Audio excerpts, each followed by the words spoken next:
Nobody Wants This is finally back with his second season. And though it was way deeper than the first one, I'm not sure if we're getting what we should. Thankfully, things will definitely change in season 3, and I'm here to tell you everything you need to know about the next chapter. Let's start with Joanne and Noah. While I love this couple and both of their characters, Noah's expectations from Joanne have always irritated me a little. Like, I get it. It's difficult for Noah, who was raised with faith and chose that faith as his career. And I also know that he truly loves Joanne. But still, no matter your religious beliefs, expecting someone to convert just for you is a bit too much, no. In season 2, the couple realizes that they're definitely not on the same page about conversion. Joanne thinks they've moved past it, while Noah believes they'll eventually circle back to the topic. When Joanne gets evicted from her apartment, Noah panics a little, thinking they can't live together or move forward in their relationship if she doesn't convert. At this point, Esther steps in and tells Joanne that it's just a feeling, that she had her moment and she's Jewish. While that sounds supportive, I couldn't help but feel the pressure on Joanne. It was a bit manipulative, if you ask me. If Noah's relationship with Joanne still affected his career, I'd kind of get where he's coming from. But his new temple is way more open-minded. He can still be a rabbi while she's not Jewish. His coworker even says it's okay to bend the rules a little if it helps make the temple more approachable. And honestly, I agree. This whole thing shows us that Noah isn't the open-minded, perfect guy we all thought he was. And don't get me wrong, he doesn't have to be perfect. But it was a bit eye-opening, you know? By the end, we see both of them running back to each other, sharing a kiss, and Joanne saying she wants to convert. It's not a he won, she lost kind of moment, but I still feel like it's not entirely her free will that made her decide that. In season 3, I think Joanne will be right in the middle of her conversion process, which will make it easier for them to move forward in their relationship. I'm expecting them to move in together and maybe even get married or at least engaged, but I don't think her decision to convert will fix everything. She might have doubts about her choice, and that will definitely affect their relationship.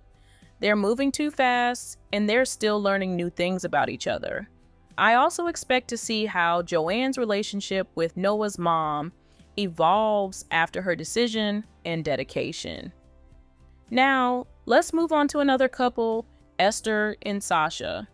I'm glad this season gave Esther and Sasha the screen time they deserve. Sasha wants another kid, while Esther doesn't.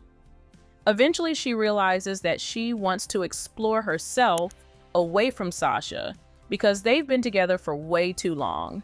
I've always loved Esther, even when she was too harsh toward Joanne and her sister Morgan, so I really want this girl to find happiness, with or without Sasha. In season 3, we'll likely witness their separation.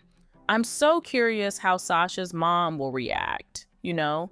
But more importantly, how will their child be affected? Who's going to keep the house? Will they find someone else right away, or will they end up back together? We know Sasha tells Morgan that he'll be waiting for Esther, but anything can happen. I feel like Esther will find another man, but it won't be something serious. She'll just live her life freely. Now let's take a look at our final couple, Morgan and Sasha. Yeah, I know it sounds a bit odd, but from the beginning, the show did everything to make us think these two have a spark, like they might become a thing in the future. But honestly, I prefer them to keep their friendship above anything else. I don't want to see them in a relationship. They're better off as friends. What got me thinking though is that Sasha is no longer with Esther, and even though Morgan thinks she's found love, she realizes that she's just desperate, and that's why she wanted to marry her ex-therapist. I mean, that idea was off from the start, but our girl had to see it for herself. Now that both Sasha and Morgan are single, I'm worried they might give each other a shot. Instead, in season 3, I'd rather see Morgan supporting Sasha as he goes through his divorce, and through that, we might finally get more insight into Morgan's previous marriage and what her divorce was really like. Still, I feel like in a moment of lust, they'll spend at least one night together, and realize that it's not right. Do you think it'll happen or not? Now, let's talk about when we might get season 3, shall we? Sadly, Netflix hasn't announced whether the show is getting another season or not. But given its popularity and the way season 2 ended, season 3 feels like a must at this point. The first 2 seasons of Nobody Wants This aired in the fall of 2024 and 2025, so fall 2026 is the safest bet for season 3. A trailer would probably drop about a month before the release, teasing us with clips of Joanne and Noah arguing, kissing, and repeating the cycle, maybe a few close moments between Morgan and Sasha to make us overthink their friendship, and some shots of Esther's new life and freedom. What do you think about season 2? And would you watch another season? Let's discuss in the comments below, and after that, go watch this video next.